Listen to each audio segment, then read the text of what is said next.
Well, today we're talking about words. What do you think is the most powerful word?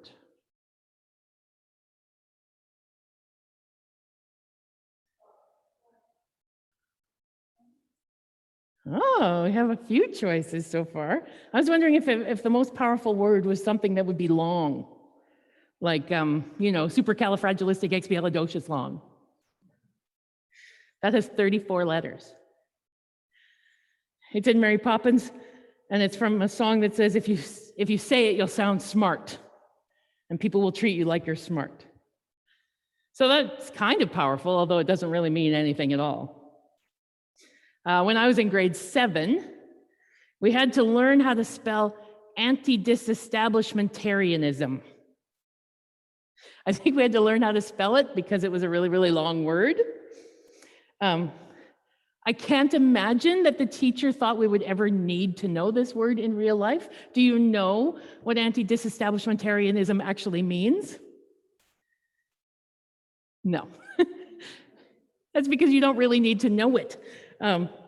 It means not breaking away from the official government church. Okay. We don't have an official government church, but never mind. So I don't think that's the most powerful word. Maybe it doesn't have to be long to be powerful. Maybe you just have to use it a lot. So I was thinking about that. Do you know what the most used word in the English language is? Yes, the. The most used word is the, which by itself doesn't mean a lot, but it can be pretty powerful. If you think about, for example, the gold medal women's soccer game at the Olympics, and you said, she scored a goal, or she scored the goal, that tells you that there was something pretty important about that goal, doesn't it? The makes it seem like something pretty important. So lots of people have different opinions about what makes a word powerful. Some of you said words. I heard thanks. I can't remember what I heard. Love. Somebody else said something. Anybody remember saying something?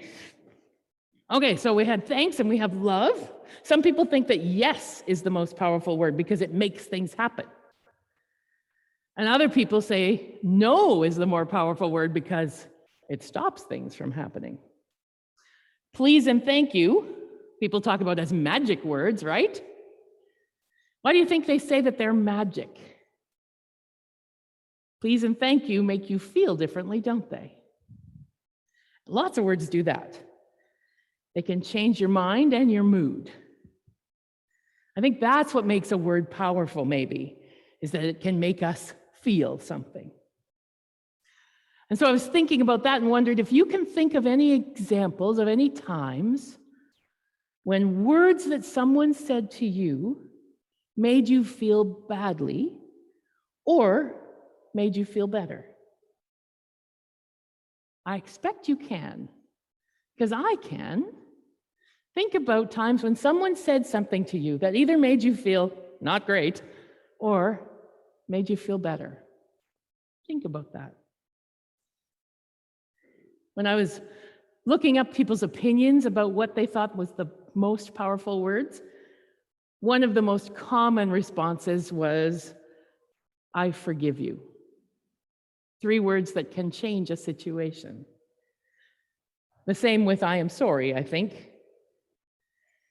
Some other powerful words might be money, might be God, might be we, might be love. Do you have a favorite word? Do you think words are important? The Bible says that words are really, really important. Over and over and over and over and over again, it says, be careful what you say. It's kind of amazing how often in the Bible it says, be careful what you say. So this week, I'm going to invite us to notice what we say and how we say it. Well, it's our 3rd week now exploring the letter of James. The letter of James is a collection of wisdom, generally attributed to the church community of Jerusalem from the time when Jesus' brother, James, was in leadership. And what we've been seeing over the last couple of weeks is that this letter is dedicated to practical matters, in finding wisdom's application to life in the real world. And in this third chapter, we see that very clearly. And so, in fact, I'm going to read from a more contemporary translation than I have been, just to hear how contemporary James's message actually is. So here's James chapter 3, verses 1 to 12. Don't be in any rush to become a teacher, my friends.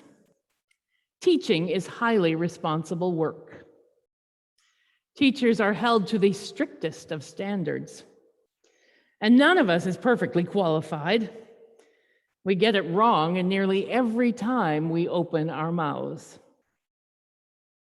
If you could find someone whose speech was perfectly true, you'd have a perfect person in perfect control of life. A bit in the mouth of a horse controls the whole horse.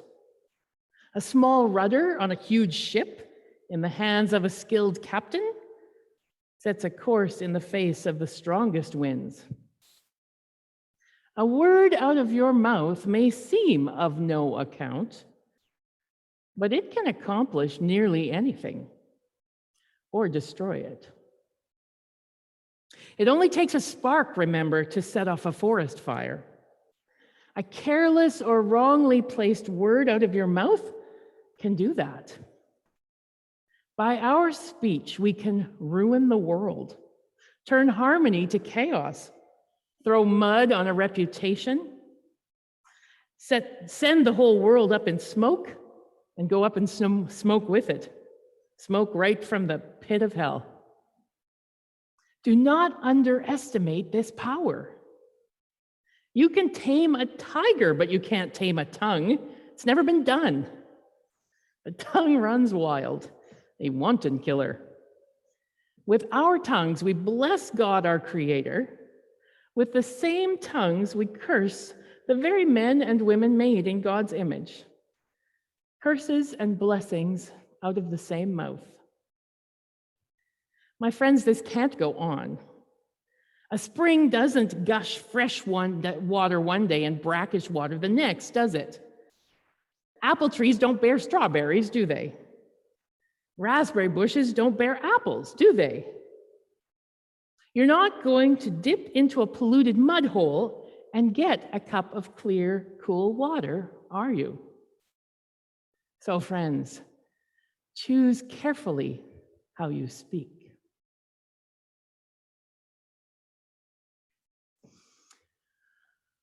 Well, when I was a kid, we would go and visit our grandparents. And one of the things I would do immediately after arriving is I would go look on the table or on the shelves to find the latest copy of the Reader's Digest magazine. And I would immediately open it up and look for my favorite part of the magazine. At that time was called "It Pays to Enrich Your Word Power." I loved that quiz. I loved it. I don't know why, thinking back, but it was my favorite part. And apparently when it first appeared in Reader's Digest, it was created by Wilfred Funk, and it was actually called "It Pays to Increase, Not Enrich Your Word Power." Funk had that column from 1945 to 1965. And then it shifted into the vocabulary quizzes that I knew about from my childhood. And I looked, it still exists in the modern publication, although it's broadened beyond just vocabulary now, and it's now just called Word Power.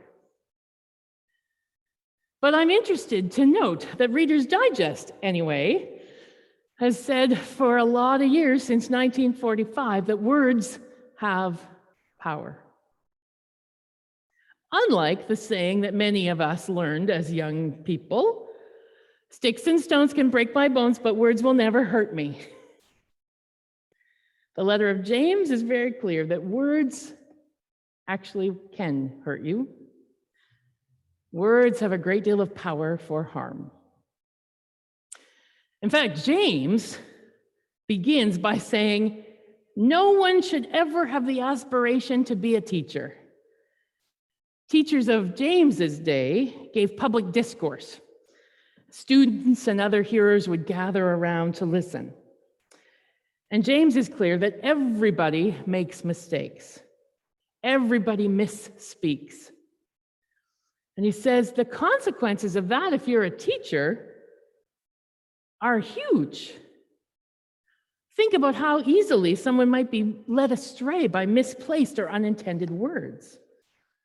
Yeah, that's a lot of pressure, he says. I don't think you'd want to be a teacher. Given that, I can't imagine what the community of James would think of the rampant misinformation that is spread about these days. Sometimes by mistake, sometimes on purpose. Social media is full of words that spread rumor and misinformation. And we are all susceptible to the sharing of misinformation. Have you ever shared with someone something you heard, something you were told, only to find out later it's not true? Maybe the question ought to be, how many times, or when's the last time you did that? It happens all the time. And that is where James begins. But that's his starting point. That's just where he starts. Because then he starts to use several different metaphors to delve into a concern about how little regard we show for the power we've got in words. And so he uses comparisons. He says, okay, you know how with a horse, you can use a bit to direct the movement of a horse. How a rudder can steer a huge ship. And then James says, that's like your tongue. Like a driver, it controls the whole person. Your language shapes your culture, it shapes who you are. Now, you might be suspicious of that. Feel that when people react to words and language, they're being insensitive. But linguists study this stuff all the time because they get that language plays a bigger role in how we and others perceive the world, more than we know. That words and phrases influence us without us being able to tell it. Let me give you an example.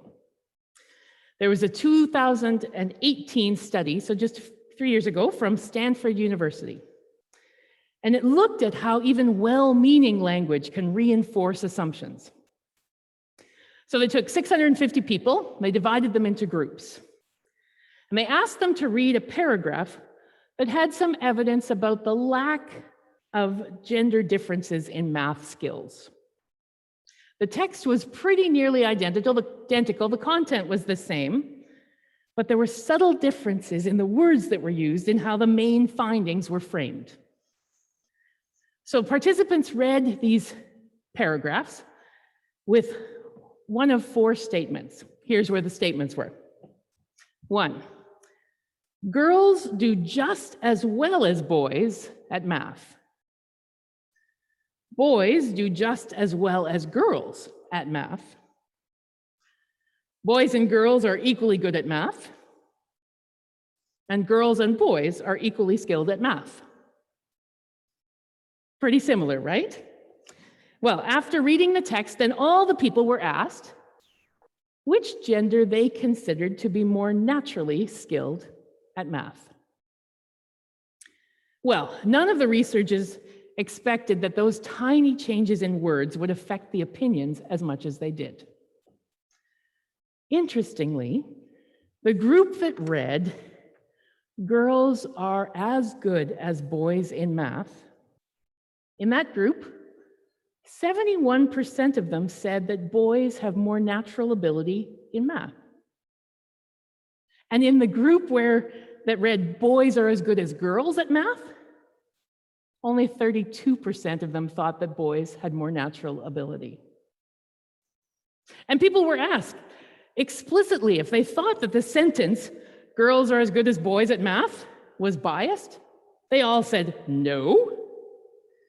And yet, without the listeners even knowing it, the statements implied inequality because it was comparing language, wasn't it?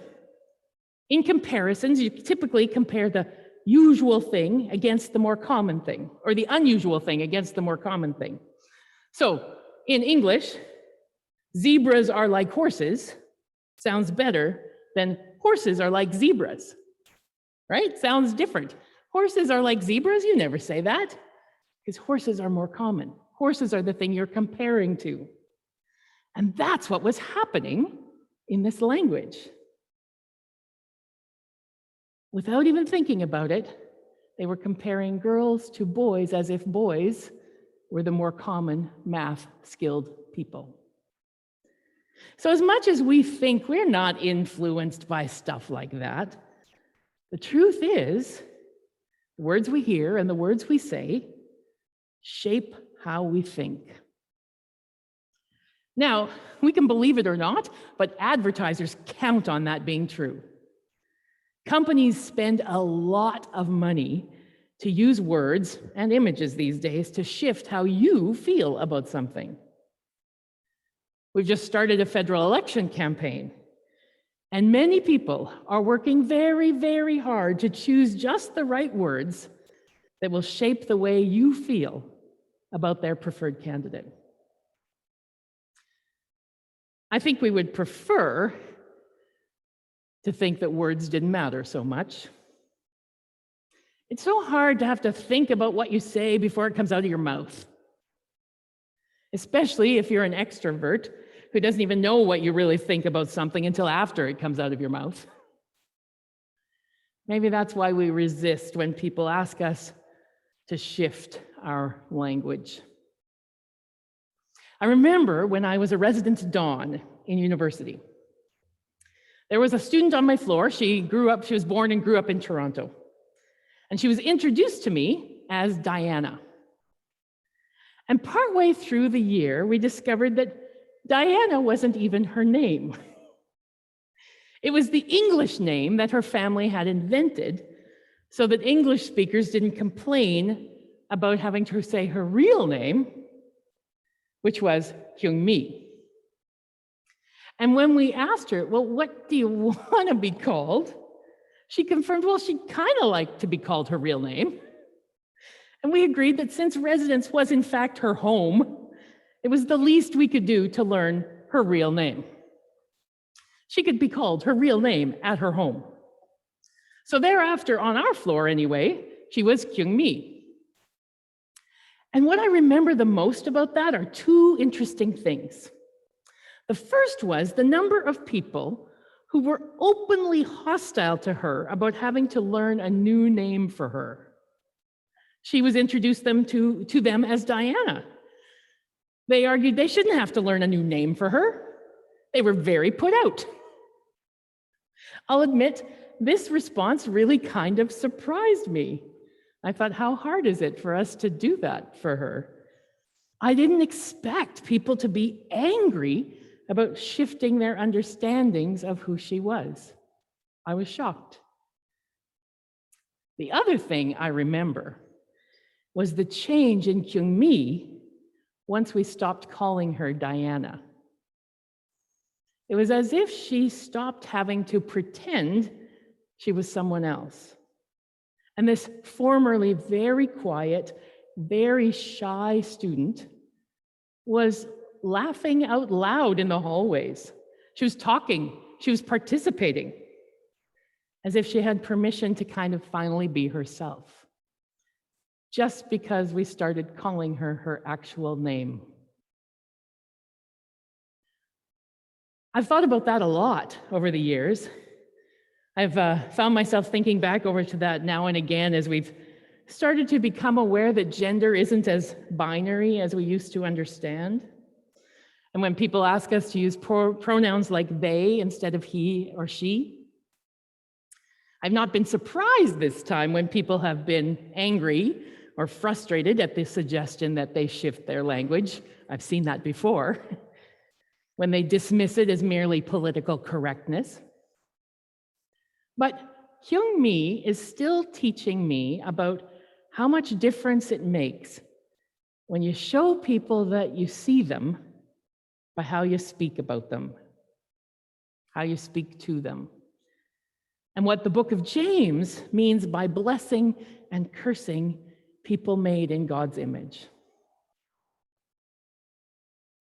The letter of James is vivid in its conviction about the power of language.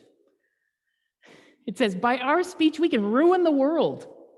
We can turn harmony to chaos, throw mud on a reputation, send the whole world up in smoke and go up in smoke with it, smoke from the pit of hell. It's so melodramatic, isn't it? But I can hear in those words a frustration with a world that undervalues the power of language to make a difference in people. And frankly, I can relate to that. I get the frustration. I am tired of living in a culture full of words that James would have considered lethal. Verbal attack is like a way of life these days. It's certainly a path to fame and fortune. It is an expectation in the political arena and at the coffee shop, although admittedly, we've had a lack of coffee shop talking lately. Still, it's everywhere you look. And as the pandemic drags on, as an election campaign winds its way, I am not hopeful for a change in the way people are speaking anytime soon. But I can tend to my own language. I can take more care with what I say and how I say it. If I'm tired of all of this hurtful language, at least I can stop it from coming out of my mouth. Knowing that as James begins right from the beginning, well, none of us get it right all the time. James ends this part of the letter by pulling out examples of the ways that the things that we think can only be death-dealing are intended to bring life and blessing to us. And this time the metaphors are about things growing and water sources. A spring doesn't gush forth clear water one day and brackish the next. Apple trees don't bear strawberries. Raspberry bushes don't bear apples. You don't go looking in a polluted mud hole for a glass of clear water. In the same way, he says, let your mouths, let your tongues be sources of what they were intended to be, sources of blessing.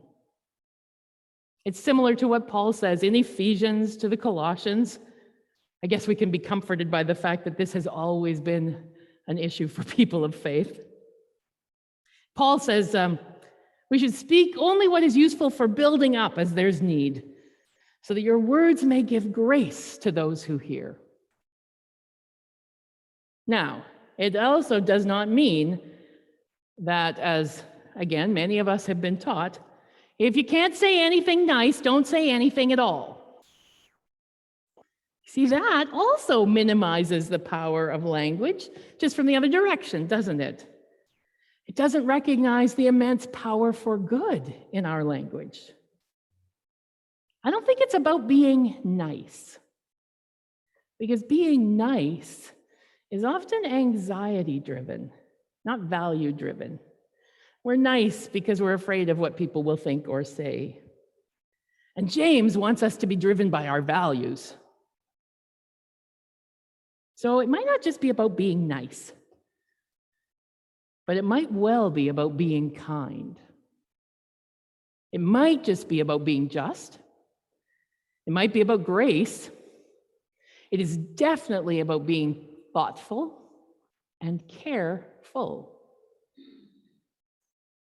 No wonder the psalmist prayed, "Let the words of my mouth and the meditation of my heart be acceptable to you, God." Perhaps that might be our prayer too. Amen.